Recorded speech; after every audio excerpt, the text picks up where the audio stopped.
I think what we're looking for more than anything is just to be less alone in our struggles. And I think it's very rarely the struggle itself that we're dealing with. It's the feeling of being alone in that struggle, that nobody knows what I'm going through. Nobody knows how to help me. People are going to reject me if they really know and understand. And I think that sometimes nothing in our life can change. Nothing about our challenges, our struggles, our mental health, our emotional health, our relationship crises, or whatever it might be, or moral failings, or whatever is going on. I think that when we know that we're not alone, like somebody sees us, and I think that that's what we're yearning for more than anything. And so I think the legacy that I want and hope to leave behind is that people feel less alone in their journey.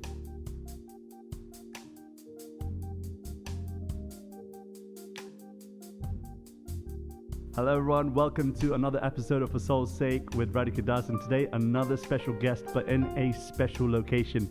This is our first podcast that we're taking over the seas, over towards New York, and I'm just so excited to speak with this person, to listen, learn and grow with each and every one of you.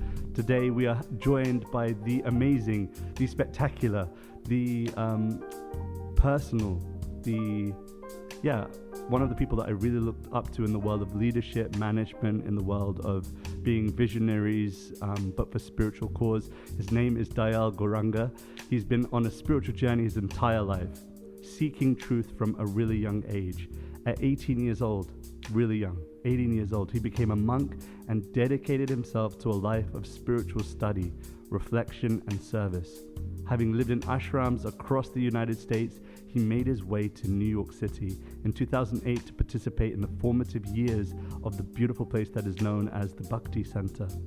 After 10 years of monastic life, he transitioned out of monkhood in 2013, meeting his wife, and is now married, continuing to live and serve in New York City as the executive director of the Bhakti Center, a non-profit spiritual and cultural center in Manhattan.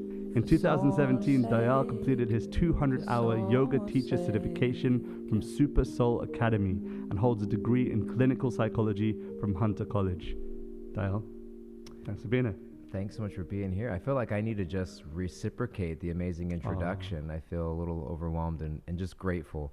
Everything back at you times 10. And thank you for just giving the platform to just share and be here. It's really an honor for me. Thank you. It's amazing for me that there's so many people who are living diverse, broad, different types of lifestyles, but still centered in deep spirituality. And that was what I wanted to bring the audience. That's what I wanted to bring out in this podcast, to bring about holistic, open conversation, candid conversation about spirituality with broad varieties of people from across the world. So this is our first international episode, and I want to thank you so much for being the first guest. Wow, I'm the first international episode. First international, yeah. Thank you. And thank you for having the podcast. I think that it's something that we overlook sometimes, that we sometimes think of, you think of podcasts and you think of like amazing people that get interviewed. And there's a lot of really amazing people out there. But the reality is that so many people have amazing stories in their lives and amazing insights. And I think that's one of the things that you start to learn a little bit about the more that you engage with people. And you meet so many people around the world. You're doing kirtans, you're doing retreats, and you're visiting here in New York. You have some programs here. And the more people that you meet, it's like, wow, everyone is an amazing person, and everybody has a tremendous story to tell and insights that they glean from it. And so thank you for creating this podcast for people like me and others to kind of share and connect with the world. So thank you. I really appreciate you a lot. And everything you're doing for the world and sharing and kirtan and podcasts, doing amazing stuff. Trying to make my place in the world one of light and love. So thank you so much for being so kind to me and welcoming me here. I want to get stuck in, Dayal. You're the executive director, let me get the title right, executive director at the Bhakti Center, a non-for-profit spiritual and cultural center in Manhattan. Manhattan's a wild place. Does it feel a little out of place to have a spiritual center in such a busy, commercial, capitalist center of the world? Yes and no. I mean, yes, for all the reasons that you just mentioned, especially, dial it back a little bit. I've been in New York for 15 years, which is interesting because I've been in New York for more of my adult life than I have in California, which is where I'm from. I moved to New York when I was 23. I'm now 38. And so I've been adult in New York mostly. It's been my home for the most part. And I lived as a monk here in New York for 5 years. And at that time, that question would come up even more so. Is like, what are you doing as a monk in New York City? What is there? There's an ashram or there's a monastery. Like, why would you move here? And I used to live in Laguna Beach, which is a much more tranquil place. It's a little coastal city. It's really beautiful. And, to move here, and like, why would you do that? And I think that I just recall that oftentimes, usually where there's the greatest need, there's the greatest opportunity to serve. And I think that we live in a society today where, for me, my spiritual values, when the places that I generate spiritual wisdom from, is from people and places that move towards the masses, move towards the places where there's need. And I think that was also something that I realized when I was transitioning out of monkhood, because part of it was like, okay, I'm living in New York City. I want to continue doing what I'm doing in service. Is the lifestyle that I'm living conducive for that? And so I made a transition out of monkhood to just get married. I met a beautiful woman who's now my wife. We started a family. We have a dog now, 3 years old. Beautiful.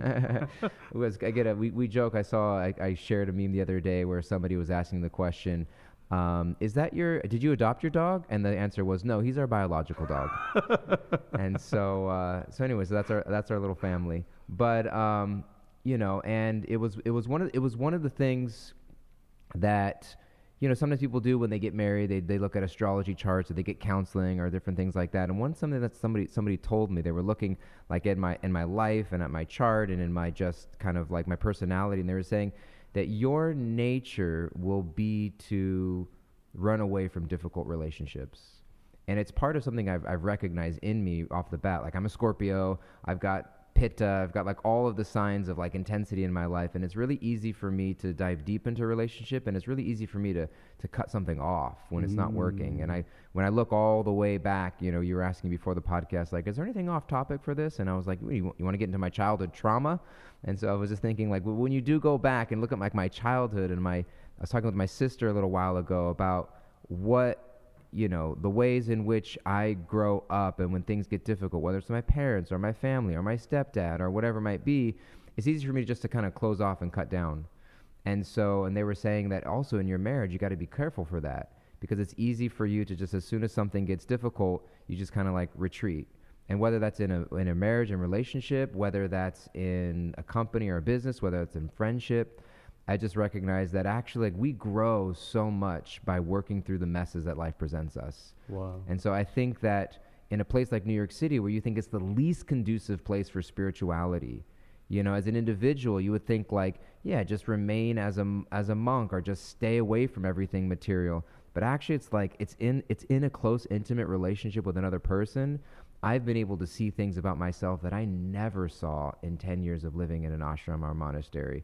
Is living in New York City, you start to come up against parts of your own ego and resistance, and you're forced to flex a compassion muscle that maybe never would have gotten flexed if you're just living in a cave, or just kind of meditating in a forest, or just kind of staying outside the messiness of what's going on in the world. So in a lot of ways, New York City is the perfect place for a spiritual center, and to try to practice spiritual life, and to serve, and to engage with all that stuff. So, did you find it hard being here as a monk?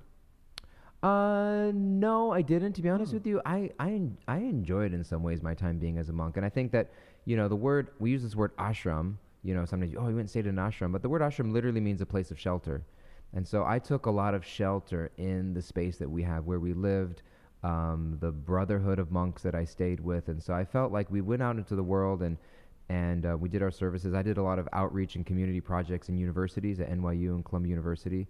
One of the monks in our ashram was a chaplain at both schools, and so we did a lot of just work, meditation sessions, vegetarian cooking classes, discussion groups. But then it was always kind of, you'd have your home base, and we had our solid every morning. We had our like kind of prayer and meditation and study, and then we had our meals that we shared together. Went to bed early, so you kind of had a cutoff point in the day. So I actually I liked it. Do you recommend it for everyone? Is it something that No, 100% not. I don't think you can. I don't think there's anybody you can recommend for anybody necessarily. I think that's deep, because I think a lot of people say the opposite, right? Like everyone, all the monks that I've ever met, or previous monks, have always said, yeah, it's a period I think that I highly recommend. So I'm interested why you think it's not for everyone. Because I think everybody has their particular. What is one of the journey? What's spoken in the Bhagavad Gita? Ancient spiritual text of wisdom. One of two verses that's spoken twice. It's better to live your life, even imperfectly, than to try to copy somebody else's. Perfectly, yeah. And so the externalities of life are going to look differently for everybody. The point is that how am I growing towards love and service and more towards myself? And it may be that there's a period of monastic life that somebody needs to have, but I think that the principles that you're trying to get out of that monastic life can be achieved in a variety of different ways. I do think that there is a time of life where we should go through some basic spiritual training, and that might be by moving into an ashram or a monastery, or it might just be, you might be single, just living outside, and outside meaning outside of an ashram on your own somewhere. But I think there's different ways of going about it. I don't think you have to move, because some people may move in and just drive them crazy. Right. And you're just going to become more just like tweaked out, and it's not going to necessarily be healthy for you. I think you have to be really honest about what works for you. What kind of nature do you think then, say for example, you're listening to this podcast, and just the word monk is super attractive. It is for so many people. Sure. We can get into that, why you think monkhood is so attractive to the masses. But what kind of person do you think can really spend, like I know some monks have done it for their whole lives, like 40 years plus. Yeah. So I did it for 10. Yeah, I mean, what natures of kinds of people do you think would be really conducive to that situation of living? Yeah. Well, I'll dial it back just a second. I do think that there's value for everybody to take time in their life, especially at a younger age when you have the facility to really create a spiritual foundation for you. And that may mean becoming a monk, or that may mean, just getting really involved in a spiritual community in some way. But I think the nature that's required for a monk, the word surrender comes to mind, and really letting go of all the stories I have about myself and the way my life is supposed to look, because you're just kind of like actually, and a good mutual friend of ours, Vera, who a year ago at the beginning of 2022, I was talking with him about something, and it was like the beginning of the year, and we kind of have this whole sense of like, what's your year going to look like? What's your 2023 going to look like? And this idea that we're just kind of having this blank canvas that we just kind of splay our life out. Like, what are you going to create in your life? As if it's a blank canvas. And he was talking about the idea, like, monkhood is not just retreating from life, but it's coming closer towards my spiritual roots and identifying what is my connection with higher power? What is my connection with God in the heart? And what is my connection with understanding that I'm partnering with some divine higher power about what life's supposed to look like and how I can make my best contribution to the world. And so I think that you really have to let go of this idea that like I'm the main character in the story of my life. Wow. And that actually, like, it's not about me being in the center. Because that's what I'm saying is, like, if it's about you being in the center, you're gonna go crazy. You're gonna just kind of just be.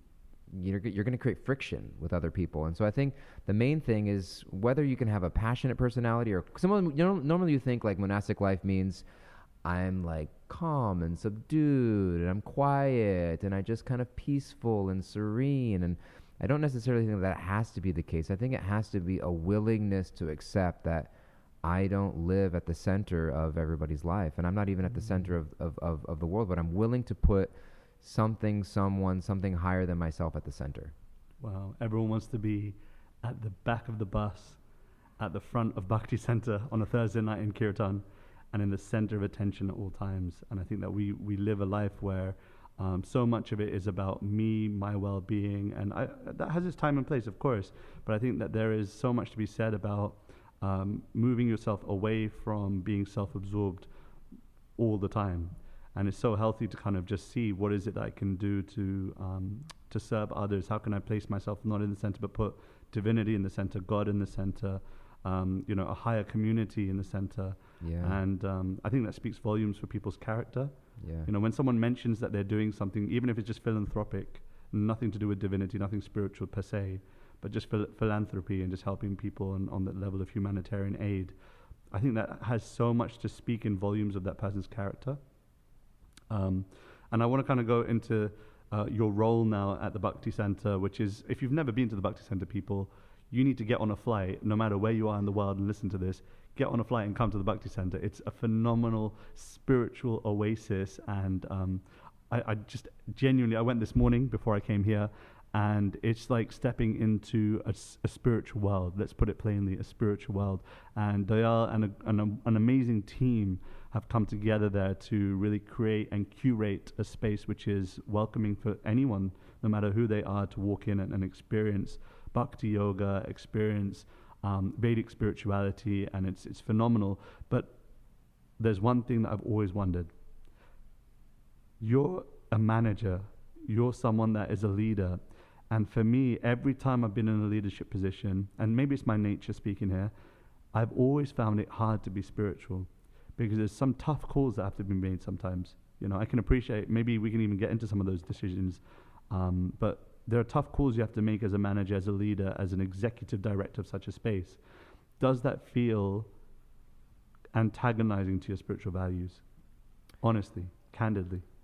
I think it's a great question, and I'll start with this story that someone was just sharing with me, a real life story. I won't mention names, but there was a spiritual leader whom we both know and revere, and who several years ago was on a phone conversation, and they were staying at somebody's house, and they had the phone, and they were holding this phone like on speaker, so they were just talking to the person's speaker, so the other person was able to kind of like listen in a little bit, and the other person on the other end of the phone was just kind of like railing against this person, this spiritual leader, just kind of like criticizing them and just kind of like attacking them, and in a way, and this person was just, they were just taking it, they were just listening, and they were just taking it. And then at the end of it, when it just got quiet, the other person on the phone just said that, you know, I've always just noticed that there just seems to be some like angst that you have towards me, like whether it's like envy or anger or whatever, and I just want to let you know that I love you. Wow. And the other person just like completely was like arrested. And it's kind of thing that when it's said with like purity and genuine, like if I said that, it probably would just come across like as phony. Cheesy. But it was like this person had such a spiritual depth to them, and like that they actually genuinely meant it. And I've seen in advanced spiritualists over time, it's like people criticize you and it's like they're not taking it personally. They're just taking it like, I don't know if it's something in that person that they are like working through, or maybe there's something genuinely in me that I'm doing to make somebody mad, whatever it is. But what I do know is that I love you. Wow. And I care about you. And I want what's best. And I'm willing as a leader, transferring it back to me, like what I try to about, like as a leader, I'm not always going to have the best solutions. I'm not always going to make the best decisions. I don't always know what's right. It's my job to make decisions. It's my job to move things forward. That's part of, because I've lived at the Bhakti Center I lived in and around the Bhakti Center for a number of years, and I've seen various phases of leadership, and at times when there's been a vacuum of leadership, and meaning that, you know, and transitions of leadership. And what's a sometimes vacuum of leadership? I don't. Vacuum of leadership means when there's no leader. Okay.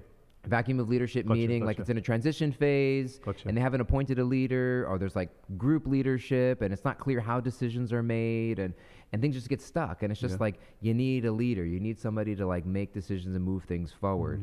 You know, that was a case, you know, one period when COVID first hit in the pandemic, you know, and people shifted, and before appointing, you know, there's a period when our previous leader left and when I was appointed leadership where there was a little bit of a vacuum of like clear point leadership. And so you need someone to make decisions, move things forward. And so it's my job to do that, but I'm not guaranteeing that I'm always going to get it right. And so I think that as a leader, the way that it becomes spiritual is when you just kind of have to just pull back and remind yourself, like, my number one job is just to love each person that I'm trying to serve. Wow. And remind yourself of that, and remind people of that, and be open to feedback, be open to being corrected. One of my spiritual heroes, Vaisheshika Prabhu, he always mentions, you know, I live to be corrected, you know, and it's just like, wow, I live to be corrected. And if there's a better way of doing it, please let me know. But I just and I don't always get this right. Like, I'm speaking from a place like, don't think like I am the ideal leader because I'm talking about this. Like, I'm talking about this because it's like something that I remind myself daily, you know, and I'm constantly getting, it's the most humbling thing in the world. I tell people all the time that my job as executive director, half of my job is making apologies, and the other half is making all the dumb mistakes that require me to make an apology to other people. Like, it's just constant. I love that. It's constant embarrassment, humiliation, you know, rubbing people the wrong way, falling on your sword, eating your humble pie. And so I think that if you enter from a my way or the highway, like, this is how it's going to be done. And if you enter into like I know what's best, I'm the appointed leader, all follow me. Yeah, put that crown on your head, and it's just like, don't you know who I am? It just doesn't work. And I think that the way it becomes spiritual is when you recognize that more than anything, and I told myself this when I first moved into this position, is that more than anything, the biggest work being done is on my ego. And no matter where this goes, it's an opportunity for me to like really come in contact with all of the icky stuff in my heart. So I think that it actually becomes an extraordinarily spiritual practice, but it's a hard one and it's a painful one because it forces you to just lay down the burden of your ego and just, but it's beautiful because you get to come to a place where you're unburdened by the exhausting weight of just trying to be better than other people and compete with other people and just be like, I love you. I love you. I love you. I love you too, man. I appreciate it a lot. I really mean it. And I love you listening out there. Yeah, it's powerful. I mean, one of the things that I've had to really it's been a hard lesson for me, I'll be honest. In the last 2 years, in the last year and a half, 2 years, is learning that exact lesson. That even though my role might be singing mantra into a microphone and facilitating experiences of Kirtan, of Bhakti, etc., what it really is an opportunity for me to learn that it's all about loving people. And it's all about loving God, loving who is a person, loving people who are on the receiving end of that Kirtan. And the Kirtan, so to speak, doesn't end when the music stops. You know, Kirtan means to glorify divinity, to glorify, to praise, to come together to sing, and through musical meditation glorify that which is in one sense unperceivable, divinity, God. But really the role of someone who's sharing spirituality or even interested in being a spiritualist is not just about preaching, not just about being someone who gives the gospel, but someone who is trying to encourage others to just love. That the whole principle of spirituality, the whole foundation, the bedrock of spirituality is this four-lettered word, love. And do you think that some people will never be able to love in the same capacity? Because what I'm speaking maybe sounds a little bit too lofty. Do you think that some people will always struggle with that four-lettered word? No, I don't think anybody is destined to always struggle with that. I think we have different times. Somebody once asked me if love is something that we learn, and I just came out of my mouth that I don't think love is something we learn. I think it's just something that we remember, because we're made of love. We genuinely are. The nature of the soul is that it's eternal, it's cognizant and full of wisdom, and it's joyful. And that joy is created by loving relationships with God and other living beings. And so I think it's like the nature of the sun that's always shining. Wow. Like we're in New York right now. It's cloudy. It's still cold. It's almost May, and we're wondering when it's going to warm up. But it's not, the sun isn't shining any less. It's just covered by clouds. And so I think all of us have a different degree of covering that is blocking the soul from experiencing its genuine loving nature. Because the reality is, I'm not in competition with you. My soul is just genuinely, that's just the genuine nature of the soul. I was just reading, just recently, I've been thinking a lot about like the idea of like misgivings with other people and like forgiveness and the things that get in the way of us actually experiencing genuine love with other people. I just have interest in the context. What's the reason that you're thinking about that more? Because I'm constantly going through it. Okay. Because I'm in a leadership position because I'm in a leadership position at the Bhakti Center, and I'm constantly making mistakes and needing to apologize for them. And so there was just something recently that I was going through, an interpersonal thing with somebody, and it was really eating me up and just kind of creating insecurities and doubts. And you fluctuate between, I don't know if you ever had this experience where you fluctuate between like super self-righteous, what do they do? How do they do that to me? To like, it's all my fault and I'm the worst person. And I just want to apologize and make everything right and just let me, and then it's like you go back and forth and everywhere in between. So anyways, I've just been thinking a lot about that. And when you're in a spiritual position of leadership, you also think about all the things you talk about every day, and all the things that we preach about and speak about. And it's just like, gosh, like I should be a little bit better than where I am right now. Like I should be. And so I'm just thinking about that, and I've been thinking about misgivings and connecting more deeply with people and forgiveness. And I was looking up this verse in the Bhagavad Gita that was talking about where, because you're talking about like Kirtan being to praise or to glorify or to put God in the center. And there was this verse that was talking about that when we put these four things, our intelligence, our mind, our faith, and our refuge, this word of shelter, in the supreme, in a higher person, in that higher power, in something beyond ourselves. And it says that we're able to release all misgivings. And I was thinking like, wow, it's because I'm not putting myself at the center. And because actually I'm recognizing that like the struggle that I'm having with that other person is because they're not playing the supporting role of my life that I want them to play. And recognizing that they're never designed to play the supporting role in the movie of my life, that they're actually meant to develop their own loving relationship with their own higher power in a way, and I'm meant to develop my own loving relationship with a higher power. And from that place of being filled up internally, I'm no longer trying to squeeze something out of you. You know, I'm no longer thinking that like my life's going to be better once you recognize how great I am or apologize for the way that you offended me. But actually, it's like my focus is just in the wrong place. And so I think, again, like back into leadership like position, is that when I recognize like my focus isn't try to like, this isn't just part of my ego project to get something from other people, but it's actually a place for me to recognize like, where do I get my fulfillment from? Where do I go to nourish my cup and put that, my intelligence, my mind, my faith, and my refuge in something higher, so that when I'm interacting with other people, I'm actually interacting from a place of just being able to experience somebody in a different way. It's interesting that you speak about love in that way, where it's like you have to, how do you say it? Mind, intelligence, faith and refuge. Placing them in something higher than one's own. So say, for example, someone who's listening to this is going through a period of, I don't know what the correct vocab is here, but unlovingness, like they're not feeling, A, very loved, and B, very loving towards others. And you spoke about that has a lot to do with their interactions with people, and you can learn a lot about, you know, but it feels so counterintuitive when you're feeling not loved and you're not feeling very loving to be in the association of other people. You almost want to curl into a ball and put yourself away from the world. And so is that also like a valid method of finding love, or do you think it's necessary that we have to be around people? I think we all have our periods of time where we need to coil into a ball and hide under the bed sheets. I mean, I do those sometimes for sure. Sometimes if it wasn't for podcast episodes like this, I wouldn't get out of the house. And so thank you for getting out of the house this morning. You're welcome.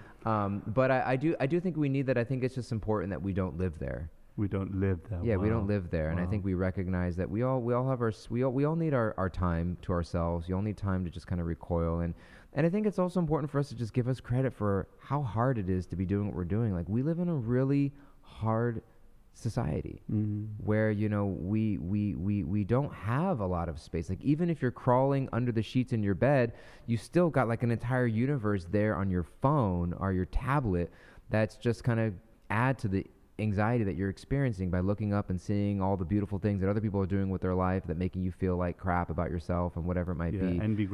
Envygram, totally. And so I think that it is important for us, but at the end of the day, we do have to find like, how do I get out of that? How do I move towards being in a better place? I think is an important question, and I think that because we don't want to stay there. The non-permanence of all emotions, eh? This too shall pass. This too shall pass, and I think I think it's important. I'm going to try and move towards something slightly, for me, more different and maybe interesting for others as well. Criticism.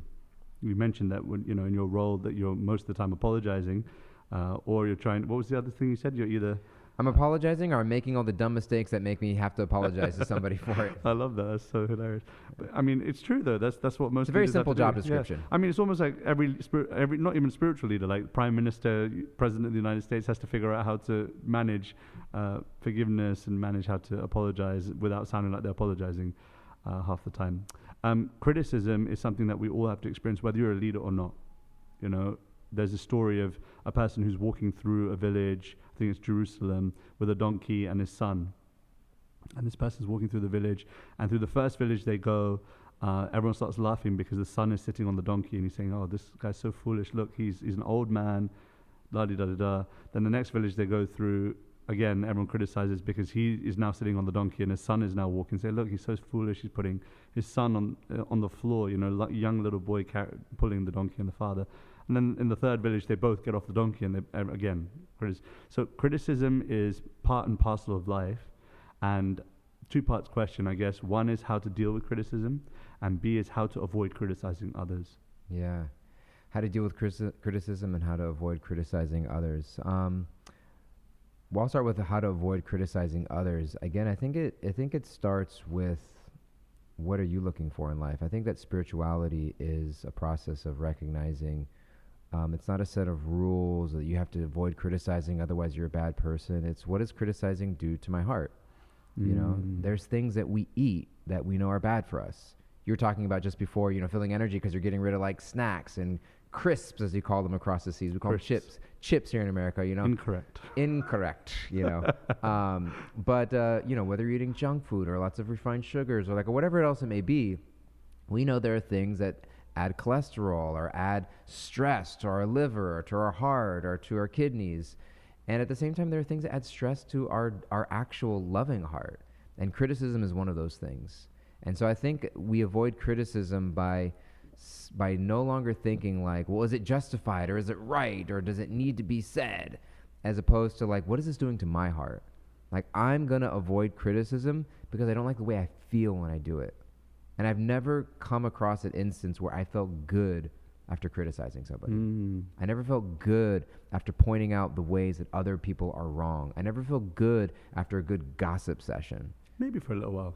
For a little while, just the way you might feel like after you eat some chips or some pancakes for breakfast. True. You get a sugar rush. True. You know, but it's not lasting. You ultimately feel empty afterwards. It's not sustaining calories. You know, it's just junk food for the soul.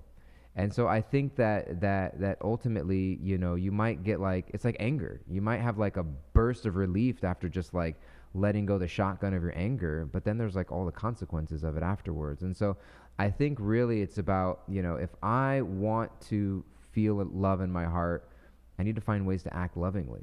If I want to feel like, somebody once mentioned like the lotus, every time we criticize another person, the lotus flower of our heart contracts. And so it's just like, it's actually creating like a little layer around the heart that is providing like it's almost like adding to that callus of the heart that's kind of shutting us off a little bit. And so I think I avoid criticizing other people by just reminding myself that I don't want to feel the way I feel when I criticize other people. Now, of course, there are things, especially as you're talking about like in leadership or management, where you do need to point something out, but I think it's a great question to ask, like, where am I coming from? Is this making my heart softer, or is it tightening up my heart a little bit? Am I coming at this with a charge and a sense of righteousness, like I'm going to stick it to them, or coming at it from place of like, again, like that place of like, do I genuinely love and want the welfare of this person? Like, do I want this person to succeed and do well? And do I feel that this criticism is going to benefit them?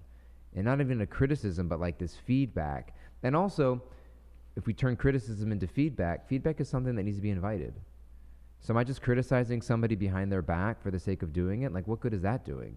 You know, behind criticism, there is an inherent sense of superiority that makes me feel like, again, I'm above you because I'm going to criticize you because you've got things that are wrong that I don't have wrong about myself, and I'm going to talk about it. So if I'm just criticizing somebody behind my back, I'm just inflating my own ego and contracting the lotus of my own heart.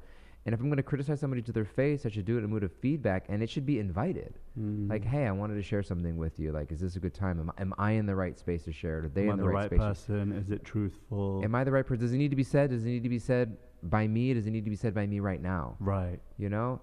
And so I think that those are the things that in terms of criticizing other people. Then in terms of receiving criticism, there's a couple of things. One is that I think it's really important for us to determine whose opinion really matters in my life.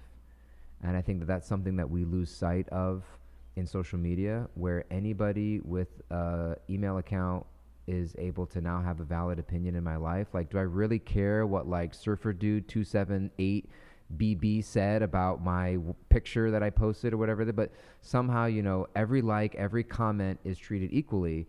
And it's really not the case. That there are people in my life whose opinion that I've determined are valuable for a certain reason, because I value their character, I value their life example, and those are the people that I look towards. And if there are people in my life that their opinion, to be honest, doesn't really matter in my life, because they don't share my values. They're not somebody who I believe has my best interest in mind. And if I'm humble enough and strong enough, maybe I'll take the next step and say, okay, well, what truth is there that I can learn to grow from? The pinch of salt. The pinch of salt, like to grow from. And so it's like you can always learn something from a criticism of like, is there truth in which I need to grow? That's a tall order. Massive order. But I think there's also a sense of just like we do ourselves a huge favor by just like sifting out like whose opinions really matter in my life and whose don't. And I think we get really confused when we just think that anybody says carries equal weight in my life. People inherently share equal value as spirit souls, but in terms of the influence in which I let people have in my life, I need to be very careful how I dish out that percentage. I think most of the time we're so unconscious about it as well. Like something that I'm noticing more and more is how, because I don't journal, and I mean I used to, and more recently because of just sheer busyness, I find it difficult to find the time, and that's just an excuse if I'm honest. But I think that the majority of my kind of learnings get brushed under the guise of being busy. And I think that there's so much that's coming my way, even in this conversation. Like you would think that this conversation's about Dayal giving to whoever's listening to this podcast, but if I'm honest, I'm sat here feeling like I'm learning something and I don't want to forget it. So this is valuable that it's being recorded, it's being, but I think a lot of the lessons that we go through on a daily basis in almost every conversation could be noted as learning points. And it's not that we the next day automatically become like the perfect version of those lessons, but if there's progress, that's still success. And I think that that's something that I'm starting to learn more and more, which is what can be my small, minuscule but achievable step that I can take tomorrow that's going to make me a little more XYZ. Instead of trying to think what can be my next step to do or to achieve monetary success, what can I do to take a small step to be more XYZ? Yeah, totally. And I think that when we look at criticism, Richard Rohr makes this beautiful point. He's an author that I love. He mentions that the true self never really gets offended. It's just too big. It's too broad. It's too deep in itself. And that it's always the ego that's getting rubbed the wrong way. And so when somebody's criticizing me and it hurts, it's like, what false conception about myself is being poked at right now? Wow. I have a conception. I'm a great listener. I'm a great podcaster. I'm funny. I'm smart. I'm a great Kirtan singer. I'm a great whatever. I'm a great leader. I'm a great husband. I'm a great wife. I'm a great mom. I'm a great teacher. I'm a great son. I'm a great whatever. We have these conceptions about ourselves. And a criticism is just a big, giant poke in that conception. And it's the false ego cracking because it's like, I wasn't ready to learn or to see the ways in which I'm not God's gift to everyone I meet. And so I think that what happens is criticism, if I'm able to like take that step back, it's like my real self is completely secure. But all these I spent so much time building up a conception about myself that I want other people to see. I write a story about my life, and I'm like a script writer that's like running around trying to get people to buy the script of my life and purchase the movie of my life and buy into it. And a criticism just kind of like pokes at that. Deflates it. It deflates it, and that's, I think, why it hurts so much. And so if I focus so much on the criticism, then it really hurts. But if I like let go of the ego narrative that I have, it becomes a lot easier to take, and it's not as personal. Yeah, it's interesting. I read something like that in the Bhagavatam, which is like the postgraduate study of Bhakti Yoga. And I've shared this before on another podcast, but I think it's apt in this conversation where it's written that if we own our faults, and if we own just being completely honest about who we are beyond all of the coverings, if we're completely honest about who we are and knowing our coverings, then when someone calls out those coverings, it hurts way less. Yeah. It hurts way, way less. And we can tell how attached we are to the covering by how much we get hurt almost. Yeah, definitely. And I think it's great at looking at like what's getting hurt. Yeah, what's getting hurt, right? What part of me is getting hurt and what part of my story is cracking right now. And so I think it's a great lesson, and I think that it becomes. I think also when we're able to approach life in a much greater mood of curiosity, like, how can I use this opportunity just to learn something about myself? And so I appreciate it. That's beautiful. I love that. Yeah. This has been great. Can we do this forever? I'm here. I live in New York. You got to move to New York. I'm not doing that. I'm staying in London. I'm firm-footed in London. Quick fire questions. You want to go into some of those? Yeah, hit me. Okay. Something you're curious about right now? Something I'm curious about right now is what does God have in store for me in the next phase of my life? I'm just being on the lookout for that. I'm just really curious. What does God have in store for me? How do you... See, I suck at this quick fire round, people. I'm so sorry. I'm always interested in the follow up. No, me. How do you? I'm not the quick. Curious should be something about. I'm curious about the next Marvel movie or something, and I'm like, I want to know what are my blockages to love.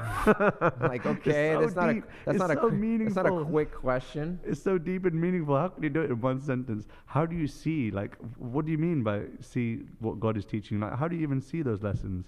I guess like I look at where I'm at right now. I'm 38 years old, and like I said, I became a monk when I was 18, and leading up to that, I had all kinds of questions about life and where my life would end up. And so, I'm learning about myself along the way, and the ego layers are getting cracked as I try to,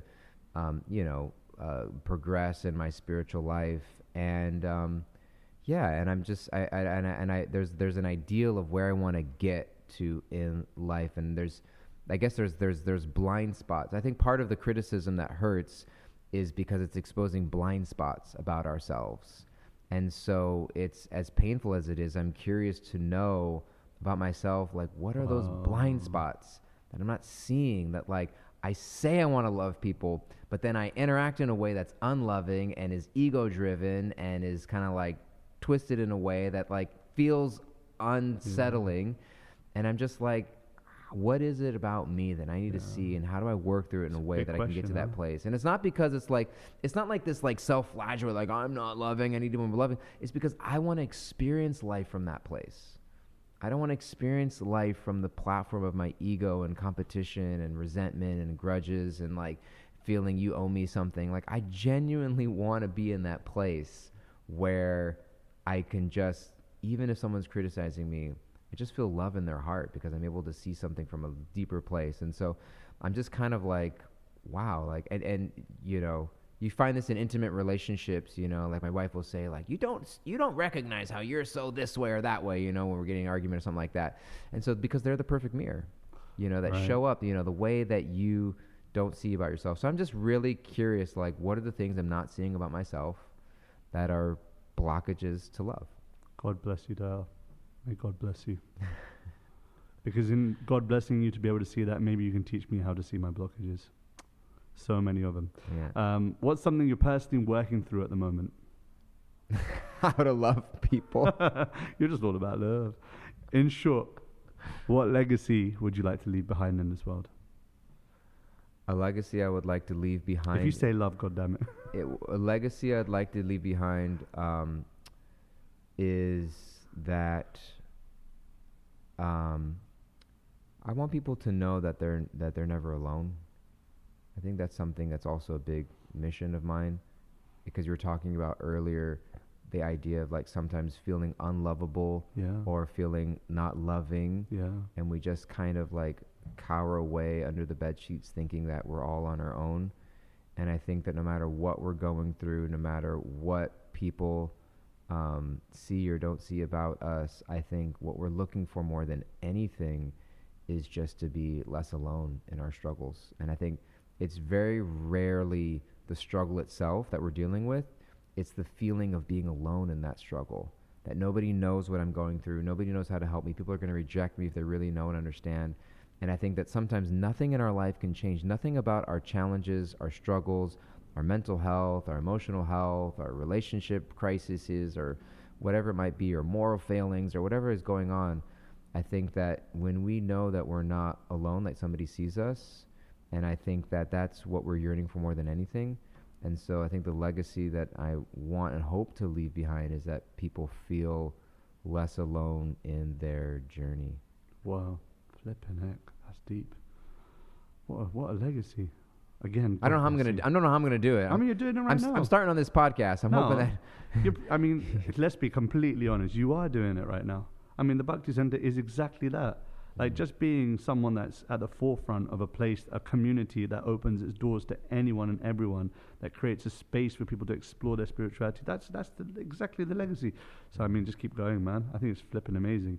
I have full respect for everything you're doing, just based on, the way that not only are you doing it in a way which is, in my opinion, you're walking the talk, you're showing the way, you're going the way.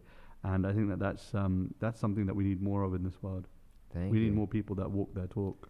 mean what they say. So I'm gonna come on your podcast more often just so you can get your encouragement. Bro, just do it. I'm 100%. I'll fly to New York again just for this. I'll go to London. I want to come to London this summer. I've been to London twice last year, but it was like on work stuff and film and stuff. I just gotta come and just hang out. Just come and hang out. All right, let's spend some time together. Done. If we make it happen, by the way, if Dayal comes to London, how many of you would like to see him come and do an event or come and do something where it's community building, maybe a speaking, facilitating him speaking more? If you do, then just drop a comment down below and just stir it up a little bit, people. Stir it up. Stir it up. Something you used to deeply value, but don't value as much anymore. Something that I used to deeply value, but don't value as much anymore. Oof. Something that I deeply value that I don't deeply value as much anymore. Being invited to everything. Holy crap, yeah. Yeah. I mean, I'm still working on that one. Yeah. I have a lot of FOMO in my life. It's called JOMO. Have you heard of JOMO? The joy of missing out. Yeah. Yeah, and so I think it's correlating with also my need and desire to try to go to bed earlier.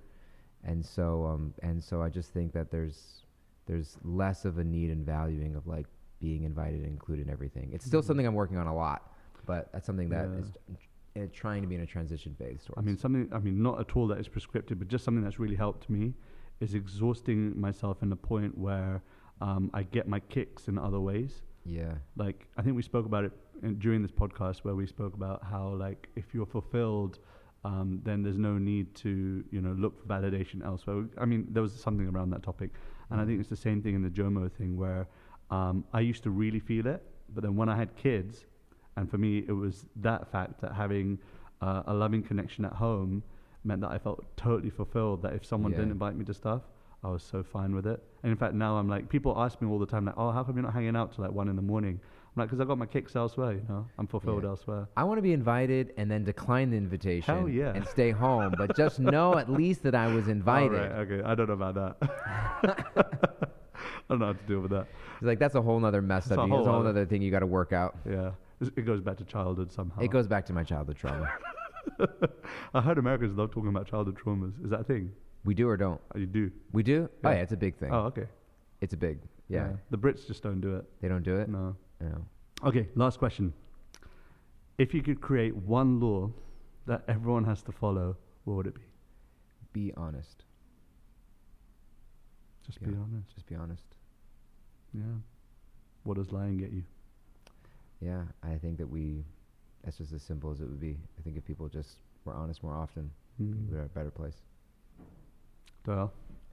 Thank you so much. Thank you, my brother. Appreciate it. Love you tons. Appreciate you. You're doing great work. Please keep up what you're doing. Please come visit New York more often. I want to come see you in London. Let's do it. Just thank you for what you're doing. You're doing such amazing. It's not easy. It's not easy to not only want to make a difference in the world, but then actually get up off of the couch or wherever you're sitting and do something and mobilize people in a team. And I see you doing that day in and day out, and it's really exemplary. And I just want to encourage you and I say that you are making an impact and a difference, and I'm seeing it from across the pond here in New York, and I appreciate you a lot, and I send you all the love and encouragement, and I want to just keep seeing you rise and shine because it's really beautiful. You're doing a great job.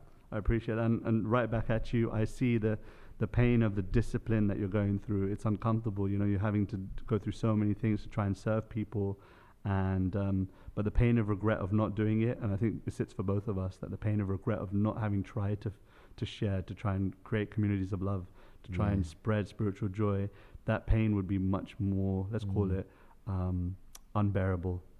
Totally. So I think that, yes, it's definitely intense. I think both of our lives are intensely driven by so many other things, so many engagements, so many opportunities, but I think the pain of regret of not having tried, I think sits with me as unbearable. And so, I'm happy.